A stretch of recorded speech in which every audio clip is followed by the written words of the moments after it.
the music business is fundamentally business making money out of rights, copyrights, intellectual property. And where people sometimes get it wrong is their own perception of how much leverage, how much bargaining power they had is not aligned to how the other party is looking at it. If the goal is you really need a chunk of upfront cash, then let's focus on that to make that feasible. I'm truly excited for you to hear this episode with esteemed music lawyer and hip-hop artist Nick Ezefula. And I think that's such a rare combination to have in someone who's a professional and an artist themselves. So that means he understands the psyche of what a musician goes through when to teach a music lawyer, find out what a lawyer does for them, and how they can be useful in structuring deals, negotiations, contracts, rights. And Nick makes so many of the industry jargon terms clear with his explanations from the mindset of an artist. And this is such a valuable conversation about how lawyers play a factor in artists' journeys before they get put on retainer, and how they tap and work with them from the beginning, playing that long game. You're going to need to lock in, get some focus here, because Nick is dropping gems, and I want you to grab every single one of them. Bro, the times that I've messed up in my music career have always been to do with contracts, to do with intellectual copyright, and to do with getting caught between the black and white of the music industry and not knowing where the line in the sand is. So can we start at the very, very beginning, please? Like, what is the function of a music lawyer in its grassroots form, please? Okay, the way I often see this is the music business is fundamentally business making money out of rights, mostly. There's a few other things that you can make money off too, but a lot of it is making money out of rights that you hold, copyrights, intellectual property. These are legal concepts. It's not tangible property. It's like a legal concept. And so you're in a legal world, whether you know it or not, whether you like it. And in an ideal world, hypothetical ideal world, you have a lawyer on standby at all times as you navigate the industry to help steer things in the right direction. In reality, that's not feasible until, certain things are in place. But you're in a very legal world anyway. So what we do as lawyers in this space is help people to understand their rights, help them to monetize their rights in the best way. And what that looks like in practice, in the simplest of terms, is we help with deal making, we help with structure of people's businesses, we help them when issues arise, when there might be disputes, problems that need to get resolved. Those are the kind of key areas that we support people with. And it gets more layered and more complex from there. But in a nutshell, that's it. I think it's so important. Again, yes, it is an investment, but every touch point in the music industry needs a lawyer, in my opinion. When a friend offers to start managing you, when you start going interested to independent labels, even if they're not big, when you put out a record and it's loosely similar to or has sampled another record, I think there are so many traps that artists can fall into if they don't watch their step. And so at that early stage, like, if you haven't got the budget, like, are there resources or free sources of information to navigate these spaces, or is it best to find a low-cost lawyer at that beginning? Okay, there's a few things to think about at that early stage, and I can relate to it because I come from a background creating music independently myself, so I know that it's not easy to jump straight into like a fully supported situation. First thing is you need to do your own research and read up and clue yourself up about the industry and the rights. And there are some big, well-known legal textbooks, and often they're actually written in a way that's accessible to non-lawyers as well. So I'd recommend reading those. So there's a book by Donald Paston called Everything You Need to Know About the Music Business. That's a really good one to read. There's a UK lawyer called Anne Harrison who's written a book called, I think it's called Music, the Business. And there's several others, and these are kind of regularly updated texts. And when I was first getting into the space as a music lawyer, I was, regularly reading those, and we refer back to those things as well in practice. So do your own research and reading up is the first thing. The second thing, sort of a bit of a misconception I want to break down, people think that you can only build a relationship with a lawyer when you're already making loads of money as a musician. Until then, it's just not feasible. We have big superstar clients and we have big companies we work with, and, we do things at a large scale. But I've also got brand new talent clients that no one's yet heard of, that we're working with and supporting from a really early stage. And we do speculate a bit on people that we can support. We can't do that for everybody, because then we just spend all our time working on early stage stuff and we wouldn't, be able to run our business. But we do take a view. And also, one of the things that we do for people at that early stage is guide them on when they need to hire us and when they don't. So here's a good example. If you've got a one-off arrangement to do a one-track release with a label, say, and you don't have the budget to get it looked at properly by a lawyer, but for sure it only relates to that. This whole deal only relates to that one track. It's one thing. Then what's the worst that could happen? The worst that could happen relates only to that track and that endeavor. It doesn't encumber your whole career more broadly. Whereas, let's say, a management agreement or a long-term record deal where it's plenty of product over, exclusively signed for potentially a number of years, or a long-term publishing deal, all these sorts of things have more of a kind of long-lasting effect on your career and your prospects. And so it's much more worthwhile investing in getting proper legal support on those kind of things. But, people have all sorts of things that are somewhere in between. You might have done a project, you've got a few different artists featuring on it, people producing, and you need to get paperwork in place for that. So there are kind of resources that you can look for where you can get sort of basic deal terms of line and stuff like that. But I think the best thing is try and understand what the core deal you're striking with people is. What is the exchange? What is the basic exchange between you? And as long as you capture that in clear enough ways, that's a good starting point.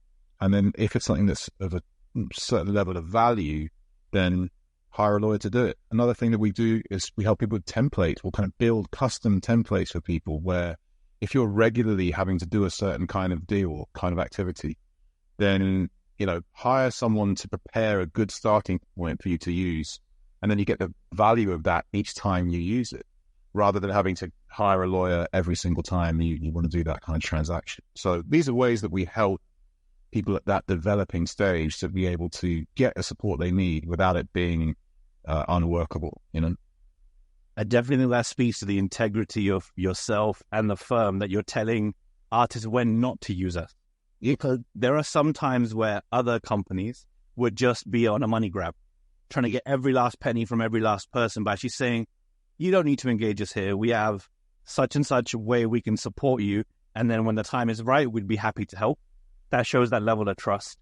My worry is with those templates that have not been designed by lawyers, templates that have been designed by marketers or by managers, where they're trying to spell things out in plain English, but there are, of course, loopholes that can get missed, and there could misconstrues that can happen when you don't quite capture the legalese properly. Like, what's been your experience in seeing an artist go with a crap template, basically, and then going into trouble because of it? Have you seen that sort of thing happen a lot, I guess?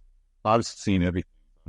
So unfortunately, I think of one example when an artist came to me for help with a deal that was kind of what he describes a 360-degree deal, lots of different aspects, management, records, publishing.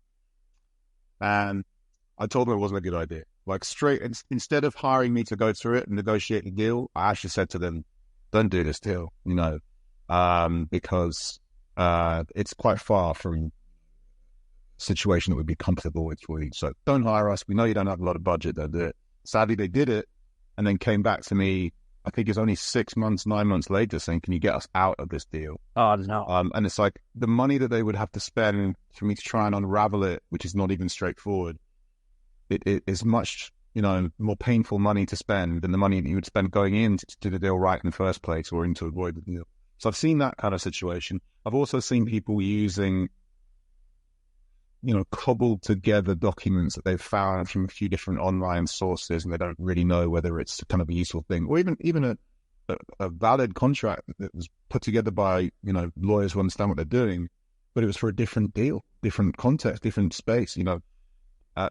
It's a little bit risky to kind of wing it in that way. And again, you have to use your common sense on it. If you've got no other option, you've got no budget, and it's a low risk, one-off, self-contained, low value project.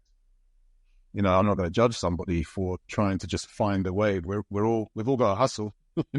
Got to find a way to do things, and maybe that's what people do. But if it's anything that's a bit more valuable, longer term, higher risk, then not a good idea to wing it, and try and find a way. Come speak to me, or come speak to a lawyer that, to find out how much it would cost to do it and whether it's feasible. Is there a way to simplify it? There's things that can be done. Nick is dropping some major game already, but I want to just take a 2-minute pause and tell you about the sponsor of this podcast, which is DistroKid. Now, out of all the distros I've ever worked for, DistroKid is my number one choice for artists. They have an extremely transparent and clear business model that makes it easy to work with them. When you pay your annual membership for the Pro tier, which is around $50 per year, you get to keep 100% of the royalties you make. And in that transparency and that candidness, you can even split the bag with other featuring collaborators, team, or anyone else you choose. Simply head to Splits by DistroKid in the My Releases section, and then set up their name, their email, and what percentage you want to give them from your royalties. They get an invitation to join DistroKid, they pay a small fee, and then they can literally see in real time the earnings they're making and can cash out into their wallet. It's the fairest way, and that's why I'm honored to be featured with DistroKid. I'm working with them for the last couple of years, and if you want to sign up and join the family from any other distributor, you can use my link and get a 7% discount off your membership. And that is distrokid.com/VIP/allabouthelping. And so if you're ready to get clued up, let's dive back into the conversation with Nick. I think that's an amazing sentence, is the money it would take to get you out of the mess is a lot less than the money it takes to solve it right the first time. It's true, and it's less painful, Yep. It's a bit of a frustrating feeling to be cleaning up a mess afterwards when actually you could have avoided it. I think it probably, in putting myself in an artist's shoes, it must feel intimidating to approach a lawyer for the first time, a very professional firm, a very professional secretary, and even get the advice when you know deep down you don't have the budget. And even to get that scoping conversation like you just kind of touched on there, is like, we can advise you what it would entail if you were to engage us. Even that conversation must feel very intimidating. Like, how do you navigate those kind of spaces? We understand that, and, it can be intimidating to people, but we try and be as approachable as possible. I'm out and about at events, and, I'm on paddles all the time. I'm, industry networking spaces all the time. So, look, if people can't approach us formally, or too intimidated by that, or they feel it's too soon, it's a step down from that would be just quickly taking me aside when you were at an event and just, hey, can we have a quick chat and just wanted to connect? That's always possible. But even when people reach out to us all the time, and we find ways to support, and we build a long-term relationship with clients where we can see that there's someone with real prospects. We're not going to be difficult to work with. We're going to try and be, easy to work with and be helpful. We want to be on part of the team.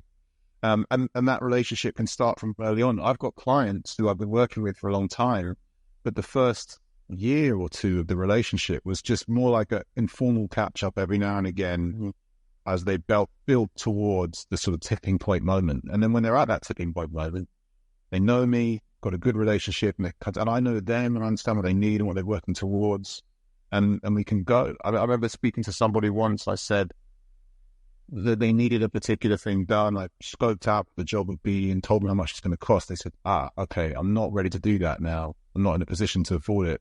I'm going to build a bit. They came back to me, I think almost exactly a year later.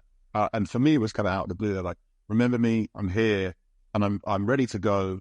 I have that money, and it's let's go for it. And I've been working with that client for 10 years, and it kind of, people that have got it worked out, will stick around, and we can tell who is going to go the distance and who might be a bit of a time waster, if you know what I mean. I say that, I don't want to be unkind in the way I describe that, but like we're all valuing our own time, you know, and we have to be mindful of what we do with it. But when there's someone that we want to invest that time in, we will do it.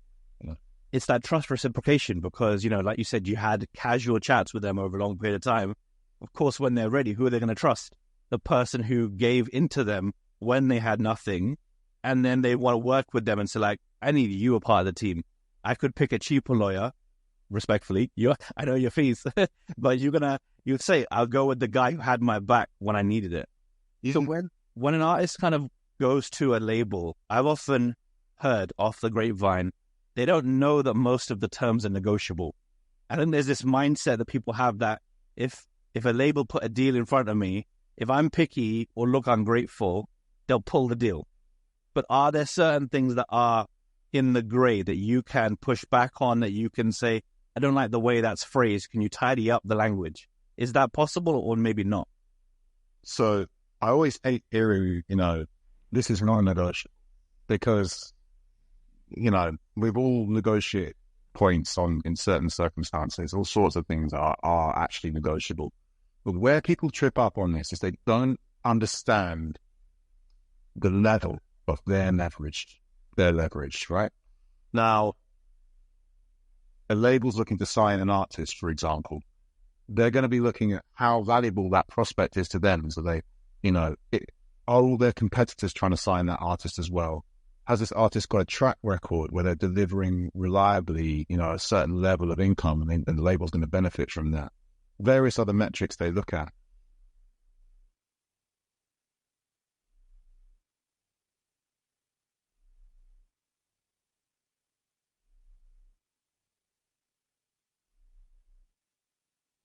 And I say that either way around. Sometimes you could have more leverage than you realize, and you could be pushing for more and getting more. And we can help open people's eyes to what the possibilities are, because we see so many deals from the talent side, from the company side. You know, we see the whole space. But, you know, other times, you know, people are kind of over ambitious with what they think they can achieve. And they're like, I remember hearing a good example. There was an A&R at one of the large companies who was telling me that somebody they were working with and potentially signing was asking for a level of money that was equivalent to Adele. You know, it would be like, it's like, do you realize that would be the biggest deal, the biggest, you know, the best position we would give anybody? And, you know, it's beyond like, and people sometimes don't realize what they're pushing for, how they're pushing for it. And, you know, with things that are as simple as how much money gets put on the table when a deal is signed, you know, it's not as multi-layered. But with other points, more technical points or complex things, it can be harder for people to understand. Is this standard? Is this right for me? Are they gonna accept and negotiate and give a little bit over this, or, you know, or not? But that's where we come in. We have that context. We know the space. We're able to guide people on those points, try and get the right profile on that. And one of the key things that I always say to people is, we as lawyers can identify all the things that we'd love to improve on a deal. We can also push for those in the most eloquent, sophisticated, strategic, nuanced way. But what really powers that is the leverage that the artist has got. And the leverage comes partly from having the right advice, the right support from us, but it also comes from what they themselves are doing, you know. So the buzz they create and the impact they have will have a direct impact on what we can achieve for them in a negotiation, you know. And it's really good fun when, as I've had many times, you kind of like a very sought after talent that you're looking after, and we're able to just name the price. You know? We can get great results, people, when you've got that leverage, you know. I can literally hear the adrenaline rush that must be for you when you're in that kind of boxing ring and you're playing. I think artists, when they're shopping for a deal, not to call it a scarcity mindset, but the number of the advance is enticing. And I'm sure it must be tempting to go for the company offering you the biggest advance. But there are certain times when that comes with strings, that comes with literally taking away things that you value. And yeah, deal important in your career. Have you ever had to go through those type of situations where rationally trying to explain the artist the highest deal is not the best? This is the deal with the best terms. It's always tricky. I mean, so there's always a give and take. There's a trade-off for every point. And in fact, what you get is interlinked, So some people say, okay, the more upfront money you get, the worse the share of a back end you'll get. Actually, it has an impact on 20 the deal, all interlinked. But in any case, the point I'm making is that you need to be aware of trade-offs for whatever it is you're asking for and calibrate that in a way that works for you. So it's okay, if the goal is you really need a chunk of upfront cash, then let's focus on that and look at what needs to be adjusted to make that feasible. And you've got to look at what the trade-off is. You've also got to look at what needs to be sacrificed to get that, And a simple one to think about is the duration of your commitment to the company you're doing a deal with. The more upfront money you want from them, the longer term they're going to expect you to be committed to them, whether that's in terms of how long they hold on to the rights or how long you're exclusively partnered with them or both, So there's always a trade-off to think of. But another thing that we always think about is sometimes there's not a lot that's more meaningful than upfront cash on the table right now. That speaks a lot. And if it's at the right level, then it does encourage everybody to make this thing work, because money has changed hands and it's at stake, and everyone wants to make this whole thing a success. So sometimes pushing for that right level of upfront money can drive other healthy metrics in the relationship as well. But again, it's about being aligned with reality on that. And you don't want to have it sort of out of whack. And we've all heard stories of deals with massive advances, and then the project just fell apart later. And the reason is sometimes because the amount of money that it takes to continue pursuing this and keep spending on it just doesn't really work when you look at the performance of the product, the performance of the material. And that's when a company will just back out and drop something, And sometimes when you're not quite as ambitious with the kind of push for upfront money on the table, but you're more realistic with it, there's just a healthier business relationship overall where it balances out, But this all depends on who I'm working with. If I'm working with a company, I might be saying, let's try and keep the upfront money a little bit more modest. When I'm working with a talent, often one of the things they say to me is, Nick, get us more money. One of the craziest ways the music industry is empowering artists and fans like never before is with a brand new platform called even.biz.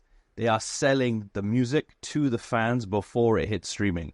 And so 2 to 3 weeks before you go to Spotify, Apple Music, and all the others, you create an Even campaign with multiple bonuses, multiple exclusive offers that they cannot buy anywhere else but on Even. I'm delighted to be coaching artists with their Even releases if they reach out to me and need a helping hand. And so if you want to sign up and skip the waitlist for the platform, plus get bonus access to the mailing list function and the SMS texting function under Fan Connect Beta, sign up now. You can use my partner link, which is backstage.even.biz/partners/Ayaz. I can't wait to work with you and help you build your fan drop for the very first time. And make sure after you've watched this conversation with Nick, you go back and watch episode 1 of this season with the CEO of Even, called Mac. I'm going to stop talking. We're going on long enough. It's really self-aware. I'm actually mind blown at just the big picture nature that you deal with on a daily basis.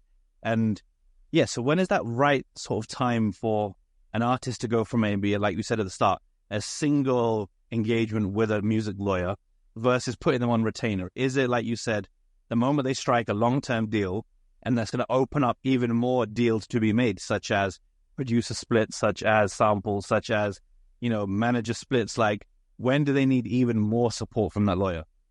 Lawyers work in different ways. So not all lawyers work on a retainer basis where you just pay them a fixed amount each month, for example. We do have that. I have that with many clients. But a lot of clients, and I'm speaking from a UK perspective here. A lot of clients just engage us job by job, effectively. And we price up each job based on how much time we expect it to involve and the value and a few other metrics. So a way I often describe that in kind of slightly stretched layman's terms is pay as you go rather than contract. Funnily enough, you pretty much come to us each time you need something and we can price it up and do it for you. But the time to switch to a more kind of nuanced, more sophisticated relationship is when there's regular business back and forth, regular activity where actually you need a lawyer, quite often for a lot of things you do. And that's where people kind of treat us as a kind of outsourced part of the team, really. I was going to say that. And we can look at the workload and figure out, okay, over a year, there's going to be this amount of work, so we'll price it up in this sort of way. And they can look at what they need and how much they want to be spending, and they can get a clear view. But we don't jump into that. People say to me sometimes, great to meet you, I want to put you on retainer straight away. And again, we're not greedy about that because what retainer, what amount, and for what work, and let's get to know each other and figure out what the needs are first. Typically, the different countries, different lawyers work in different ways. So, for example, in the States, it's more common for lawyers to take a kind of overall percentage, a bit more like a manager would do, but it's a different level of percentage. For example, that's a different approach, works in a different way. Whereas, I'm not saying all US lawyers do that, but it happens more often over there. I totally agree. I would love to jump in there if I may, because I've definitely observed that when a lawyer becomes almost like, they are part of the team, but they become in like a management structure where I've even seen exclusive lawyers to certain clients only, almost. And so you literally, they're your business end of the entity, where they're just making sure your deal structure of everything you do, from touring to publishing to sync to et cetera, is in alignment. And a manager is more like a logistics kind of character rather than the deal structure character. That's more in the States, would you kind of agree with that sort of logic? We do that as well over here. We have certain clients where we do an awful lot for them. We're really involved in lots of aspects of what they do. And it tends to be where they've reached a certain level of scale with what they do in their business, that they can have us even look at the tiny jobs and do those properly and thoroughly, because we're also getting paid on the bigger jobs where there's a lot of work from us. So it's a growing relationship, Cool. It builds over time. But there are people, I said a moment ago that ideally you'd have a lawyer on standby for everything.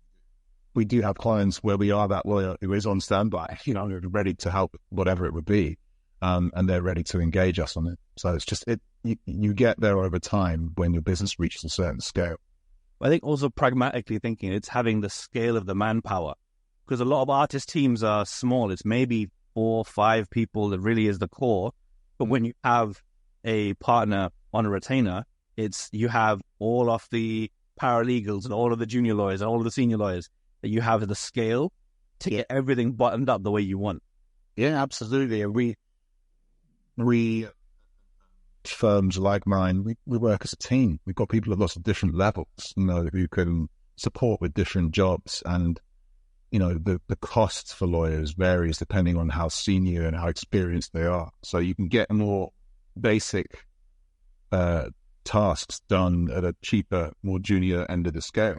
And then the sort of more high-level strategic, big picture stuff where, you really need it done in a certain way, you have more senior lawyers on that. So it's meant to adjust to what the client needs.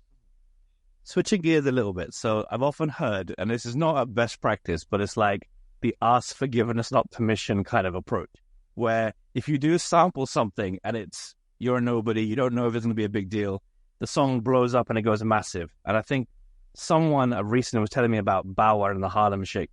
And then the sample got picked up and he just went, yeah, cool, take all the publishing or take X% of the publishing. Like, what is the approach there? Like, you're never going to be able to clear or afford to clear the sample. You want to use it. Like, Is it you wait till you get a slap on the wrist? How do you navigate those very, very murky waters? Well, okay, so there's a few things to get straight on that. I totally understand the, beg forgiveness rather than ask permission mentality. And sometimes that works for people. But the risk it runs is that it puts the choice in the hands of, the person that you have to beg that forgiveness from. And sometimes instead of giving you forgiveness, they shut you down. And they just say, no, I don't like this thing that you're doing at all. It's not about the splits and the money. I just don't want this done. So this is now over. It's not happening. And that can be frustrating, especially if you've spent time, effort, and money and build traction or something. It just gets pulled entirely. And they're within their rights to do that. So there's always a bit of a concern over that. But there are other things you can do. So a good thing to think about is there's copyright in the recording, and there's copyright in the song, the underlying composition, the published.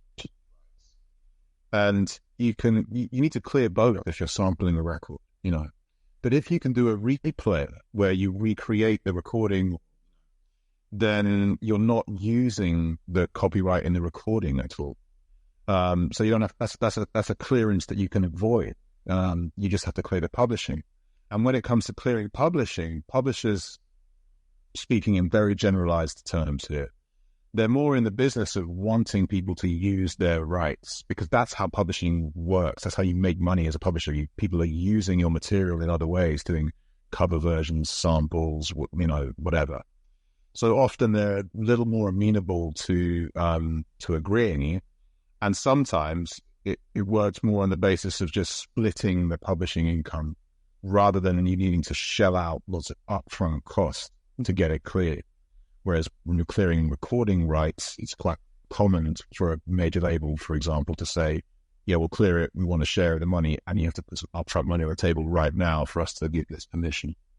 So I'm just micro question, if I may, just to jump in there.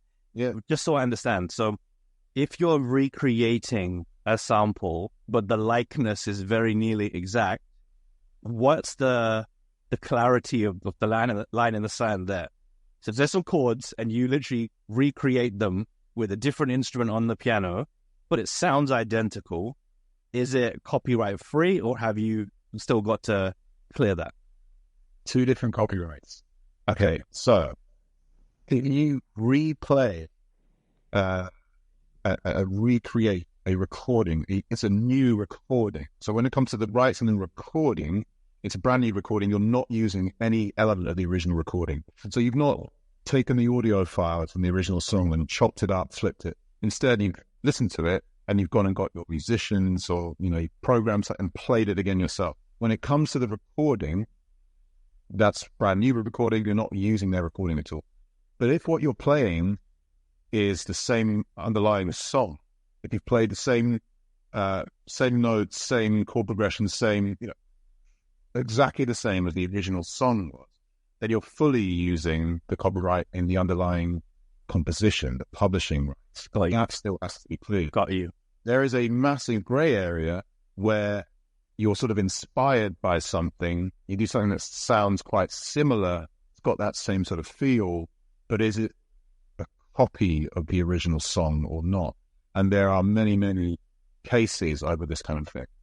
And it comes down to whether you really copied a substantial part of the original work, and there can be quite a forensic analysis of that by musicologists and by the court to really determine, how similar is this and was it actually copied. Thank you for that. That was a really clear distinction. I think it's sometimes, I'm sure, artists get inspired by something that subconsciously is in their brain and they don't even realize they're doing it. So like you said, it's so subjective being art to who can decide if you intended to copy it, accidentally copied it, or didn't even know you were copying it. I'm sure there is a whole uncharted territory in that middle piece there. There is. I mean, there is a blurred line, inspiration and infringement. But I use the word blurred line deliberately because that's one of the big cases on this. The blurred line song, where a big dispute over whether the similarities between Pharrell Williams and Robin Thicke's track was close enough to be a infringement, a copy, the underlying song. So yeah, it's a murky world there, and there are cases that go one way, cases, and they're all determined on their individual facts and circumstances. So to give an example, a couple of Ed Sheeran cases recently. Yep. One of the UK case, he won on the basis of him having never actually being found to never have actually heard the song that he was accused of copying. So there was a forensic analysis of the factual background, even at overlapping social circles between himself and the writer of this other song. And this other song was like much more of an underground track, effectively, than sort of the pop stuff that he was in the world of. So there was a real question to be asked about that. Did he know this song? Did he actually copy it? And it was found that he didn't. He wasn't aware. He hadn't copied. There was no infringement, you know.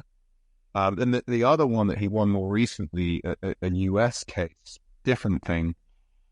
He won that one because the similarities between his song and the one that he had been accused of copying were over elements that were generic. So it was just the basic chord progressions of the song. And no one owns chord progressions. No one can stop someone else from using, chord progression. That is a simplified way of describing this. The basic building blocks of music. No one owns an individual note. No one owns a chord.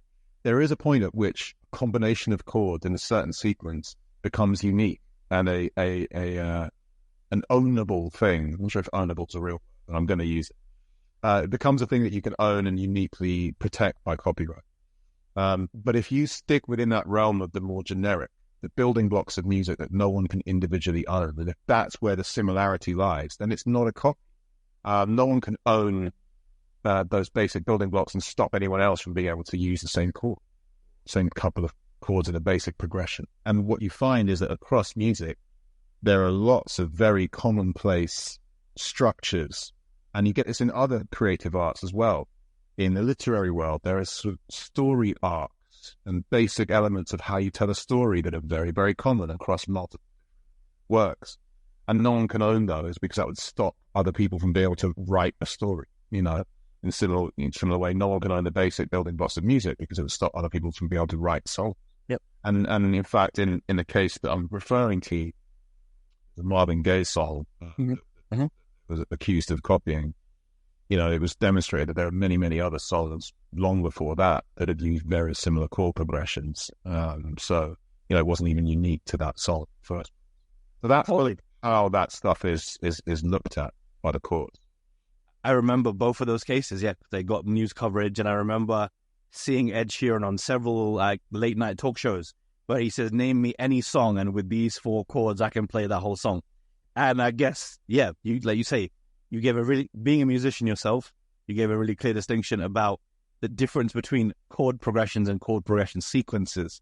Yeah. So, like, as an artist yourself, like, I am baffled by the intelligence, honestly, and I see you in that kind of caliber of like a Carla and Low Key as an artist who, when the time is right, you will maneuver your way through the industry, through the deals you're going to structure, and you're going to come with such a highbrow level of elite persuasion in the way you're going to do business, because you're going to have the music, have the leverage, have the deal structure, have the intelligence, have the negotiating power. What is that legacy you want to leave as an artist / lawyer yourself? Like, what's the impact you want to leave on this world? Well, I mean, the part that following you should be creative and to be, you know, a behind the scenes person as a lawyer in this way. There's a few people who act in a similar way. But on the creative side, I'm really just motivated by the craft. If I'm honest, the thing that means the most to me is when other creatives whose work I admire tell me that they find what I've done impressive. You know, when I get a pat on the back from the people that inspired me, you know, that's the Grammy for me. So that's kind of what I'm mostly focused on when I'm creating. I'm trying to just really master the craft. And I'll be honest and say, where it's mostly a creative pursuit for me, I've probably not approached it with the level of business thoroughness that I do in my legal work and in other things that I do. The creative stuff, it's mostly driven by the creative impulse for me. But being someone who's diligent, I try and put things together in a sensible way. But what I want is a legacy to be that people just think that the work I do, particularly as a lyricist, is stuff that is meaningful and is important and stands the test of time and is relatable. That's the main thing. I try and make work that people can genuinely connect with. And I've had people reach out to me. I had someone reach out to me saying this is mad, saying they were on death row and they were listening to one of my songs in a time just before they're about to lose their life and have their life taken away from them. And they were not even a first language English speaker, and they needed a translation from me from English into another. So they wanted the lyrics written down to one of my songs. Things like that are extraordinary because it shows me how some of what I've done is meaningful to them. I've had people tell me that some of the work I've done has helped them with grief, in various ways, or it's inspired them, or all these things. And that's really where I want the legacy to be, that it had some kind of lasting impact. And I'd love for it to have that lasting impact on millions of people. But if it only has it on a handful of people, and it meant something, then I'm also good with that, because I just want it to be real, meaningful, That's profound, different than what I thought you were going to say, honestly, because I think, you're to deeply serve rather than widely serve. I think for myself, I was self-aware to realize I didn't like going out to clubs. I didn't like being on stage as the DJ. Like, I loved the craft of playing, but digital strategy was my calling, where I would find an artist, be like, oh, this is how you should roll it out, because I've seen all the trips and stumbles that other artists have done. I want you to be ahead of the game. I want you to be cutting edge when you win, and I want to be by your side cheering you on. And that's why, for me personally, I get so gassed when I see a strategy I designed work. It's not about me and my numbers. It's about them stepping into their power. And that's honestly why I started coaching people, because I get so celebratory of their wins that I feel like it's my win. You know what I mean? I can relate to that. I admire it a lot. And I get a bit of that same thrill in the legal work that I do, where sometimes we're involved in a really key stage, and we can turn something from something with potential to something that's really realizing potential. I say we can turn it now. We play our role. And it's a real thrill. But even on a more micro level, I love explaining things. I love it when people see something like, I don't understand this, or if I see how they're approaching it, there's some misconception there. I love being able to break it down in a way that they understand, and just seeing them go, oh, that penny drop moment is deeply satisfying to me somehow. So that's kind of why I've ended up being a lawyer, I guess, because it suits me, and I enjoy that aspect of it, when you can really connect, even with people who are sort of very seasoned professionals as well. When you be like, I want this deal to go this way, this point to go that way. Here's my reasons why. And they're like, oh, okay. Yeah, okay, we'll do it. That's a deeply satisfying. I feel it, bro. Even the way you've explained things to me, like, again, I've been burned before, and I've said I will never, ever, ever mess with the contract again myself. I will hire someone to do it. And even the way I have simple questions that you see the nuance and you use plain English language. Not all this jargon, not all this complex stuff. You explain it as like it's music, right? And you break things down into their fundamentals with eloquence. You say it really poetically that makes total sense. And I value it, man. Honestly, thank you. I appreciate that. It's something I pride myself on and I deeply enjoy. And this is where it kind of connects. There are elements of what I do when I'm writing a verse and trying to communicate lyrics, and where some of those same skills and some of the same mentalities play when I'm doing a presentation as a lawyer, when I'm drafting a contract, when I'm negotiating a point. It's using language to convey the right meaning and achieve a certain goal. And that is what I'm on this planet to do. Yes. That's my talent. That's what I do. That's it. Because literally, it was as well as being within the confines and the boundaries of law that you've memorized. So no, I deeply respect them. And where can people connect with you if you want to say as a lawyer? Where can they connect with you as an artist? Like, feel free to plug where people can reach out for any advice on either side of the fence, please. Yeah, so you can connect with me on Instagram. So as a lawyer, at Nick Zafala, my first name and my last name. You can also Google that name because there's not many other Nick Zafalas that are. Put a link in the description to it. So you can find me fast with that. But on the music side, my Instagram handle is at Hip Hop, so you can find me there. So reach out, and I respond to people, connect people, and I help them wherever I can. Bro, I'm deeply grateful for your time. I appreciate you helping me just kind of navigate my way all about music law. So big up. It's a pleasure, a real pleasure, and an honor to be involved in this. That's a wrap on this conversation, but a huge amount of thanks to Nick Zafala for giving up his time as a very busy, active music lawyer and hip-hop artist to dedicate his time on the All About Helping Musicians podcast to talk all about music law. We'll be back again next week with the incredible Wendy Day talking all about deals and how she negotiates with record labels using leverage, just like we talked about in this conversation. I'll see you next week.